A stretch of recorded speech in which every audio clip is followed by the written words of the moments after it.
Emergono nuovi particolari dopo l'operazione antimafia denominata Montagna, definita la più importante operazione mai eseguita nell'Agrigentino, portata a segno ieri dai carabinieri e che di fatto sembra aver disarticolato Cosa Nostra Agrigentina.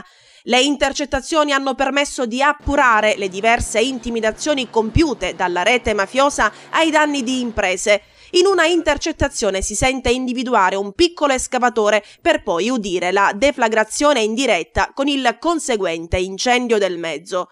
Sarebbero 27 le estorsioni accertate ai danni di aziende. Il pizzo veniva preteso anche dalle cooperative per la gestione degli immigrati richiedenti asilo.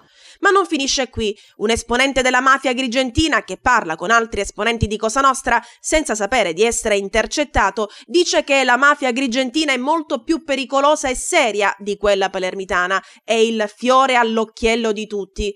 Sono 57 le ordinanze di custodia cautelare emesse nei confronti dei vertici dei mandamenti e delle famiglie mafiose di Cosa Nostra Agrigentina. A ordinare il blitz, iniziato alle 3 di notte, la direzione distrettuale antimafia di Palermo. Un elicottero vigilava dall'alto, facendo rapidamente la spola tra Agrigento, Favara, Sciacca ed il Monte Cammarata.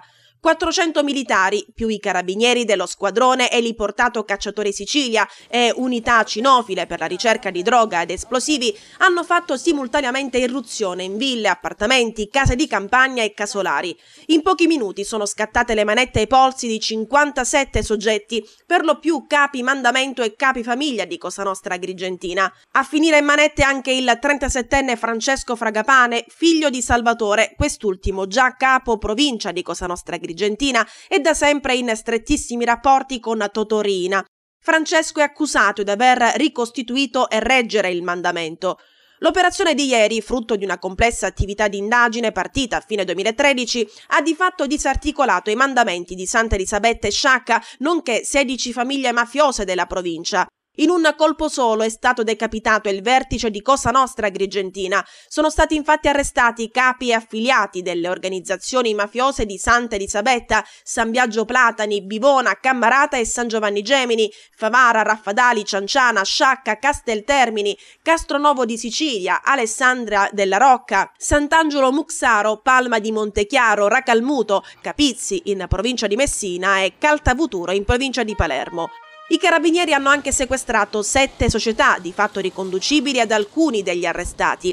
Accertata anche l'esistenza di un consistente traffico di droga, cocaina, hashish e marijuana. Per riscontrare le accuse, militari in una circostanza hanno arrestato un corriere con mezzo chilo di cocaina purissima nel portabagagli.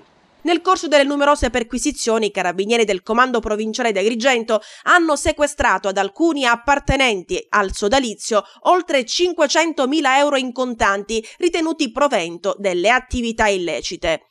Le accuse contestate sono a vario titolo, quelle di associazione di tipo mafioso armata, finalizzata alle estorsioni, al traffico e spaccio di sostanze stupefacenti. Vengono anche contestati l'intestazione fittizia di beni aggravata, lo scambio elettorale politico-mafioso, il concorso esterno in associazione mafiosa ed il favoreggiamento aggravato a Cosa Nostra.